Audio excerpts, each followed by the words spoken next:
देख रहे हैं दस्तक, मैं हूं आपके साथ श्वेता सिंह। ताउते तूफान जो कि पश्चिमी तट से होते हुए गुजरात तक पहुंचा और जिस तरह की तबाही उसने मचाई उसकी तमाम तस्वीरें हमने आपको दिखाई हैं, लेकिन वो तूफान कमजोर पड़ गया है। हालांकि उसी वजह से दिल्ली एनसीआर तक के इलाकों में बरसात देखी गई, तापमान में गिरावट देखी गई। लेकिन अब एक दूसरा खतरा है जो पूरब की ओर से बढ़ रहा है। एक और तूफान है यास, जो मुमकिन है कि पश्चिम बंगाल और उड़ीसा के इलाकों में वो तबाही मचा सकता है। क्या है ये तूफान, कौन कौन से राज्यों पर खास करके इसका असर हो सकता है, क्या कहा जा रहा है इस तूफान के बारे में आपको दिखाते हैं। खतरनाक ऑपरेशन अंजाम देना पड़ सकता है। ताउते नाम का तूफान अरब सागर में क्या उठा, केरल, कर्नाटक, महाराष्ट्र, गोवा और गुजरात इसकी चपेट में आ गए।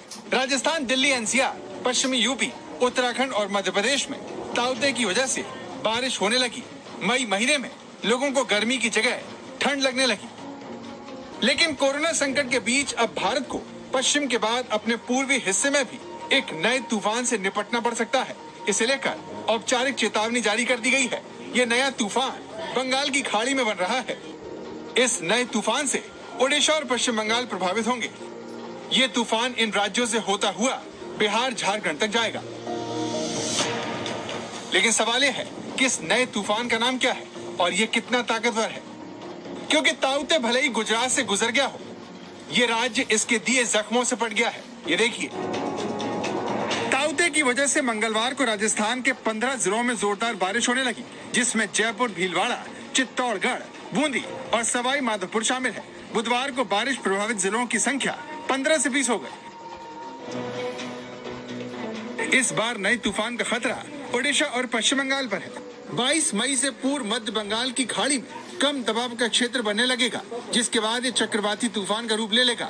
इस नए तूफान के 25 से 26 मई को बंगाल की खाड़ी से टकराने की जानकारी है। आशंका है कि 27 तारीख को ये ओडिशा के चांदीपुर में टकरा सकता है।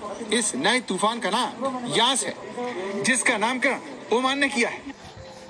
अभी जो लेटेस्ट आया है साइक्लोनिक स्टॉर्म बन रहा है, जो केंद्रीय बंगोपसागर, ये उत्तर अंडमान सी जो है, उत्तरी भाग अंडमान का उत्तरी भाग और केंद्रीय बंगोपसागर, east central bay of Bengal, तो ये 22 को बनेगा।